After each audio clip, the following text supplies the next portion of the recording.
This video is sort of a part 2 to the video I uploaded yesterday, and I want to talk about something totally different, something go a little further than the petrified humanoids and petrified animals and things like that that we see in our landscape. And I don't want to relay the foundation that I did yesterday, going into petrification and the science of it and all of that. So if you haven't seen that video, please go back and watch that first, because that has all of the science, the DNA tests, the CAT scans, the MRIs, to lay the foundation to help you hear and receive what we are saying. And that's very valuable, because this is some paradigm shattering stuff. The world we live in is nothing like what we have been taught the world is. So I know that video is long, but please, I encourage you to go back and watch that and get a primer in the science and the archaeology and stuff that you need so we can move forward. But right now, I want to show you guys the most amazing thing that I found. This is a volcanic igneous intrusion where the lava came up in this form 225 million years ago. No, of course it's not. It's a tree stump. Anybody can see that. It's a tree stump. And so is this. And so is this.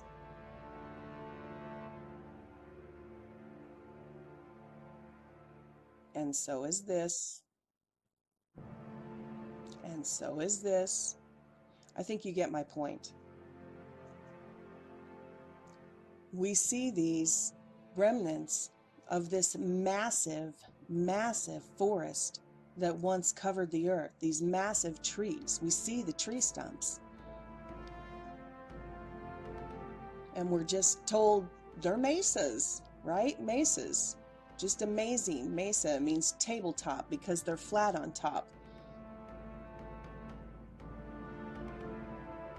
So we see these massive, petrified trees, stumps of trees all over planet Earth. That's not even the shocking part. The shocking part is who cut them down. They're completely flat on top. And that leads us back to the video that I did yesterday about these enormous humanoid beings from the first Earth Age that we also see petrified all around us.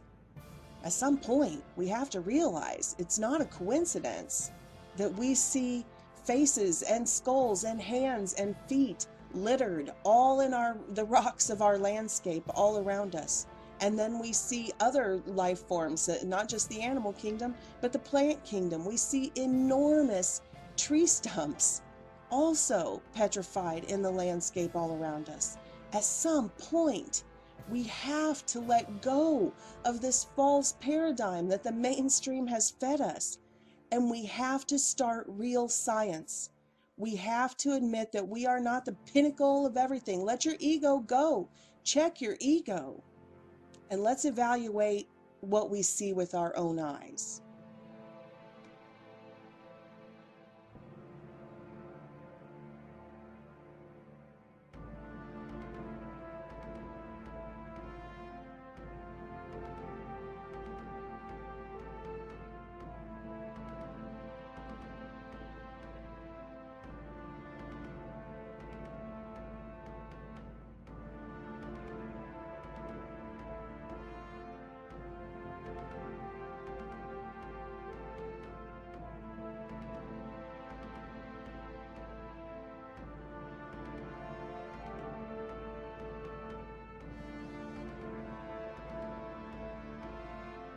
And we know not all trees are cut down. Of course, some fall down in massive storms and cataclysms and high winds, and some just from rot. So do we see any evidence of that? Well, let's take a look.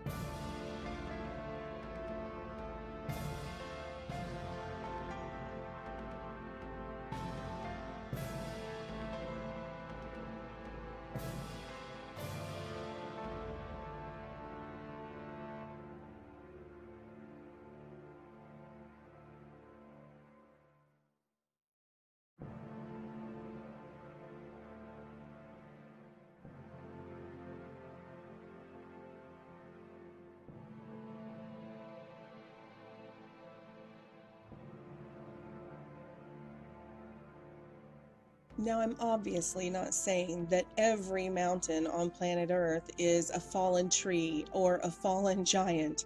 That's not at all what I'm saying. I completely understand that we have natural events, we have erosion, we have earthquakes, we have over the millennia, we've had tons of cataclysms and, mudslides and all sorts of things. I completely agree. I'm not saying that we need to discount all of that stuff, the natural events, but what I'm saying is that we don't need to discount this research either. That there are, we make them national landmarks for a reason. We recognize that they stand out in the landscape. So that's what I'm saying. I'm not saying that every single mountain is a fallen tree or a fallen giant, so don't twist my words. I'm just saying that there clearly are petrified remains of the antediluvian world all around us, and we can see them.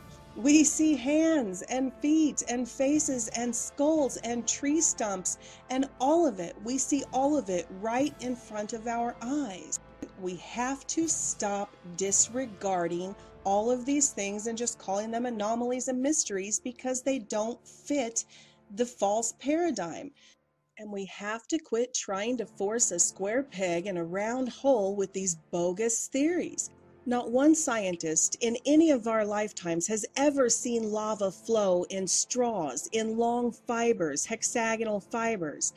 But we do see this structure everywhere in plant life. So maybe if we see something that looks like a giant petrified tree stump and it has this perfect plant-like cellular structure, we could just start there. Okay, so this is the United States National Monument we call Devil's Tower. And you can clearly see all of these hexagonal columns that go up the length of the entire structure. Now, they tell us lava did this. I've never seen lava flow straight up in perfect hexagonal columns, but that's what they say. And we see this same pattern in these buttes and places all across the earth. And you can see it does not look the way lava flows. So it's just mind-boggling that that's the conclusion they came to. But the conclusion that I come to is that it perfectly mimics the structure of plant life. And you can see even the gravel, as the bark and different parts of the petrified tree have eroded off over the years, there's a gravel pit all around the structure. So there's the petrified stone, there's the missing pieces, and it reveals this sort of core of this tree stump that to anybody besides modern geologists, it looks exactly like plant life. And we see this structure everywhere. It's not just in Wyoming. This geometric pattern that we know we see throughout different life forms, it's a repeating sort of building block of life and cellular structure. We see it all on every continent. These eroded down trees, plant life, it's eroded down, and you can see these same sort of hexagonal geometric patterns. And regardless of what type of environment, they're in all different vast environments. They're not just like right around volcanoes or anything, but it doesn't matter. Everywhere geologists see them, they just explain them as lava. Like here, you can see some of them. Apparently the lava fell from the sky. It didn't break up through the ground as an intrusion because the hexagonal fibers, the pillars, don't even reach the ground. But anyway, here's a slideshow to take a look at some of these. They're everywhere. The evidence is everywhere.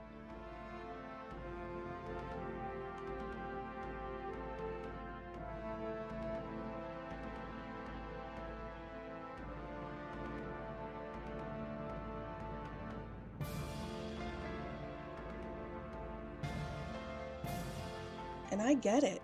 It's hard to wrap your mind around these enormous plant life, enormous trees, and even harder to wrap your mind around that there was something big enough to cut them down, or like these petrified humanoid giants that we see in the stone of our landscape. I get it that it's hard to wrap your mind around, but we have to get there. We have to get there to understand where we are, who we are even. So one of the things you can realize once you see how big the trees were, then you can see that what we see in the petrified forest, which was always a bit of an anomaly because they didn't seem to grow out of the ground. They were just kind of scattered there like they were staged, and I'm not saying they were staged. I think it's probably closer to the truth to say that these are branches that fell off of these giant trees, because these are the size of trees we see today. So I would assume that these that we see that fell to the ground and are shattered into pieces and are petrified into all these beautiful gemstones, these are the branches that we see that have fallen to the ground, and they're petrified, so they've been preserved for us to view.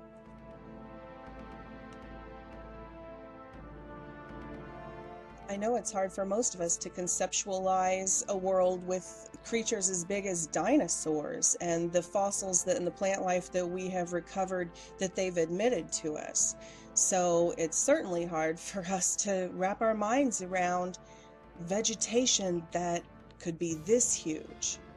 But if you have eyes to see, you can look at the Google Earth images and see that many of our hills and mountains and landscape resembles plant life. This looks like branches of a tree. It looks like foliage and branches of a tree. Not to mention the giant humanoids, but it looks very similar to the fossils that they've shown us.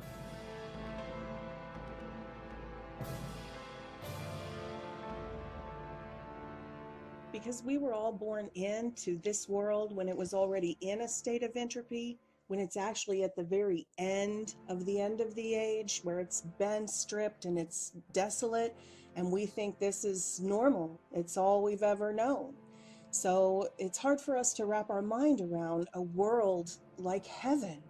When it talks about heaven, it's not what we see now. It's not what we're doing now. This is the world going to hell in a handbasket. This is a flatlining area. But the 60 to 70 archaeological finds that we now have bound together and we call the Holy Bible, because our ancestors took the time to recognize that they were the authoritative record of Earth's history, and they took them and translated them and bound them together so we could all have the book. That's what the Bible means, the book. Bible translates the book because it was the authoritative record. And it records a time on earth that earth was Eden. And I've long said that Eden isn't a tiny little area in Mesopotamia that people were confined to. Earth is Eden. Earth is Eden. The trees, the tree of life, the trees talked about in the Garden of Eden are these enormous trees that we see the stumps of today. This is the remnant of the age that used to be. And not just the Holy Bible records it, every culture records it. We call it mythology because it seems so far beyond what we can comprehend, because we live in this desolate, strip-mined desert that we think always was. But this is the death. This is the death of a planet. This is the death stage of entropy. And at the center of the garden was the tree of life, which now we have the ancient records. They call it, I think, Mount Meru, because the tree also has been cut down in this dimension, and it's a stump, and they call it a mountain, just like the pictures I just showed you. They call it Mount Meru. It's the remnants of the tree that grew at the center of the earth, in the center of the Garden of Eden. I know that if you even speak of these ancient maps or any of this evidence, you'll get accused of being a flat earther. And I also know that when you're faced with this stuff, this information for the first time, it's psychology 101. So I understand when people unsubscribe, you know, they're going through the phases, anger, denial, acceptance. I get that. But I want to be clear that this is not a flat earth video. Personally, I do not have enough information to come to any conclusion about the shape of the earth. I've never been up high enough to see it, and I'm certainly not in any of these secret societies or am I privy to any information passed down through the mystery schools. But what I do have is all of the regular tools and technology that we have in this era to measure. You can get your Nikon camera and you can look out over the horizon and see if you can see further than you should be able to mathematically. And I have the actual video evidence to see the fakery and the CGI and the different things we see. So Although I can't come to a conclusion about the shape of the earth or anything, I do have enough proof to come to the conclusion that we have been lied to. We have been lied to. They have faked images for some reason and broadcast them to us as real. So even though I don't have all the answers and I can't tell you exactly where we are and what this dimension is, what this thing is, I can at least admit that. I can at least admit I don't have all the answers. And because I can admit that I don't have all the answers, then I can keep an open mind and I can continue learning until we get there. And that's all I'm asking you to do. I'm asking you to look at some of this evidence. Now, this is evidence that is also used by flat earth researchers, but they come to conclusions. I don't think this evidence is conclusive of anything other than we've been lied to. So I want you to view the evidence through other eyes, through new eyes. Maybe the earth, what if the earth is round and it's enormous? What if it's so much bigger than we've been told? And that's why the math doesn't work out. And they're only taking, they're only showing us images of a small portion. What if there is more land, like these maps that have been recovered show? What if the few continents that we are allowed to live in inside this little ring, what if this is a plantation? What if this little piece of land, this little bit of land that they allow us to live on, what if this is their slave plantation? What if they know that there's all of these other continents and paradises? Think about, look at, say, Prophets Among Us or channels like that, or different movements within the Christian movement that say they've been shown these places, these sort of paradise beaches, this different land, and when they ask the angels and stuff in the visions, is this heaven? They just chuckle and they say, no, but something like that. What if these ancient maps hidden away in monasteries that are just now being recovered, showing all of this extra land, what if that's the explanation for how these giants, how they had room to even move around? Why we don't see the slope of the earth is what they say it is. It's bigger. What if these hold the answer? That there are Nephilim races and they're not coming from outer space. They're coming from the other side of this ice ring. And we're kept here as this slave race, as this prison planet type slave race for them. I mean, they call us, literally, they call us human resources to our face. They tell us to our face, they use the actual terminology labor force. Labor force. They say, oh, you're not children of God. You're not gods. You don't have any power. No, you just evolved. You're monkeys. You're pond scum. Life is meaningless. It's just happenstance. You're here by accident. So just sell your life to us by the hour. We'll give you $10 an hour for your life, or we'll buy it by the year. We'll give you this much a year. So you just sell your life to us by the hour and join our quote unquote labor force. They tell us to our faces, report to the Human Resources Office. You're a resource, like oil, like coal, So would it be beyond the stretch of all imagination that perhaps this is a plantation, that there's more than they've told us? And here's one quick example of them hiding something, and it's old news to the flat earth researchers, but I'm not saying that it proves flat earth, but it proves that they used a window to cut off part of the earth, a circular window, and they lied and said that the camera was pressed directly up against the window, and you can see someone's arm move in front of the camera. So it's not up against the window. But here's them in their own words on Apollo 11 pretending it is. We only have one window that has a view of the earth, and it's filled up with the TV camera. And then, of course, you see something move in between the camera and the earth. So unless it is a giant out in outer space on the other side of the window that the camera is supposed to be pressed up against, then clearly they're lying. And of course, here's the rest of the infamous footage showing that the camera's way back in the vessel, and they turn the lights on, or the lens iris or whatever opens up on the camera, and you can see that earth there in the picture is actually being filmed from clear across the ship through a round window. So it wasn't the entire Earth. Then when you look at the next images, the more modern images of the blue marble Earth, they keep showing us. And these are all shots directly from the NASA website. You can just go on there and look at these and do the analysis yourself. That these are photoshopped. They're photoshopped. The clouds are, you know, clouds don't naturally take these forms where it's the same exact form over and over and over.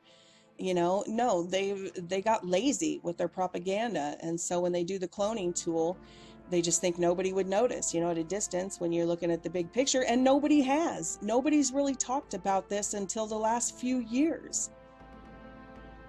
But it's right there. It's right there for everybody to see that they're using a clone tool. This is not a picture of the Earth, because everybody says, oh, well, we've seen pictures of the Earth. You're all crazy. Yeah. Yes, we've seen pictures of the Earth, photoshopped pictures of the Earth. Why would they do that if there's nothing to hide? Why would they use a circle window to cut out a swath that would make the Earth look round? If it's just really round, just put the camera up and take a picture out the window. Why would they Photoshop and clone clouds and create images? Why, here, this is supposed to be taken from satellite, the first image of the dark side of the moon, you know, going around the Earth. But why are the clouds on the Earth never moving? I can go outside and do a time lapse of the sky and the clouds are constantly moving. And it takes around 27 days for the moon to orbit the Earth. So are you seriously saying for 13 to 27 days the clouds never moved? It's like they just treat us like we're stupid. And then here's two pictures of the Earth, both from the NASA website, one dated 2007 and one in 2012. And look at the size of the Earth. They're so sloppy with their propaganda, it's unbelievable. So I know they have their rebuttals and why this happens, and they say it's because satellites take the pictures and they don't have any full images of the Earth and they piece them together from the data. So which is it? Do we have pictures of the Earth? Have we seen the Earth, or have we not? And of course, I could go on, parroting research that most of you have already seen, but this is not a flat Earth video. This is a video about the antediluvian age, and about being able to see with our own eyes the remnant of it all around us, and yet at the same time being lied to and told by the establishment that we're not seeing what we're seeing with our own eyes, and that every single record left by all of our ancient ancestors on every continent and every culture is mythology. And I know there are still tons of people who are brainwashed and can't break free of the mind control and what they've learned in the re-education camps. But I am not ashamed of the Holy Bible, and I am not ashamed of the gospel of Jesus Christ. It's the truth. The word apocalypse doesn't mean war. It means the curtain being pulled back, to pull back the curtain or pull back the veil. It's the revealing. It means the exact same thing as the revelation. It's the revealing, the removing of the veil, the exposing of the truth, all of the hidden things coming to light. That's what's happening right now. The time is now. The Great Awakening is now. So I understand if you're still in those early phases of the awakening and you're still in the denial and the anger and everything that comes before acceptance. But I just want you to know that I'm extending a hand right now. I'm extending the truth to you right now. Please receive the truth. Receive your red pill. Receive the truth. Receive the Lord Jesus Christ. The truth will set you free.